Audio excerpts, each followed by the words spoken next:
ஆபிரகாமுடைய மனைவி ஆண்டவரே சாராளுக்கு 80 வயதில் ஆண்டவரே ஒரு குமாரனை கொடுத்த என் தேவன் ஆண்டவரே மகளுக்கு 24 வயசு தான் ஒரு விஷயம் ஆண்டவரே சொந்த பந்தங்கள் மத்தியில் ஆண்டவரே இந்த மகளை உயர்த்தணும் ஆண்டவரே யாரிடத்திலும் மகள் ஆண்டவரை துக்கப்படாதபடி அசிங்கப்படுத்தாதபடி ஆண்டவரே அசிங்கப்படாதபடி ஆண்டவரே மாமியார் வீட்டிலும் ஆண்டவரே சொந்த வீட்டிலும் ஆண்டவரே மகள் துக்கம் ஆகாதபடி இயேசு கிறிஸ்து நாமத்தினால் பிதா குமாரன் பரிசுத்தாவின் நாமத்தினால் ஒரு குமாரனை ஆண்டவரே இந்த மகளுக்கு ஆண்டவரை கட்டளை இப்போது ஆண்டவரே என் தேவனாகிய கர்த்தர் ஆண்டவரே இந்த கர்ப்பத்தின் கனியை ஆண்டவரே இயேசு கிறிஸ்து நாமத்தினால் ஆண்டவர் தரங்கப்பா ஆண்டவரே அப்பா எளிய ஆண்டவரை திறப்பில் நின்று ஆண்டவரை ஜெபிக்கிறோம் ஆண்டவரே அப்படியாக ஆண்டவரே நமக்கு வேலைக்காரனாக நின்று நாங்கள் இந்த இடத்தில் ஜெபிக்கிறோம் இந்த மகளுக்கு ஆண்டவரே இந்த வருடத்தில்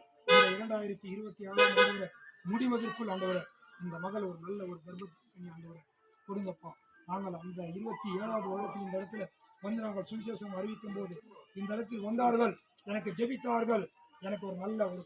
குமாரத்தையோ கர்த்தர் கட்டளையிட்டார் என்று மகளை ஒரு சாட்சியாக நிற்க வேண்டும்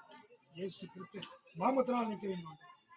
அந்த மீது இருக்கிற அம்மா சகோதரி எல்லாரையும் உடைய கருத்தில் புகுது இந்த பிள்ளைகளுடைய மனதில் இருக்கிற எண்ணங்கள் ஏற்றங்கள் எல்லாவற்றையும் என் தேவநீர் அறிந்திருக்கிறேன் ஆண்டவரே வசனம் இப்படியாக சொல்லுகிறது உள்திரியங்களை அறிந்து ஆராய்கிற தேவனானவர் என்று ஆண்டவரே இந்த பிள்ளைகளுடைய மனசெல்லாம் நீங்கள் அறிந்திருக்கிறேன் தேவையெல்லாம் சந்திங்க ஆண்டவரே சரீரத்தில் எப்பேற்பட்ட பலவீனம் இருந்தாலும் எல்லாவற்றையும் இயேசு கிறிஸ்து நாமத்தினால எடுத்து போட்டு இந்த பிள்ளைகளை ஆசீர்வதிக்கும்படியாக எல்லா காரணங்களாக நின்று நாங்கள் ஜெபிக்கிறோம் அப்படியாக தாக்குகிறோம் ஒப்பு கொடுக்கிறோம் இயேசு கிறிஸ்து விளையாடப்பட்ட நாமத்தில் ஜெபிக்கிறோம் ஜீவனில் நல்ல பிறகு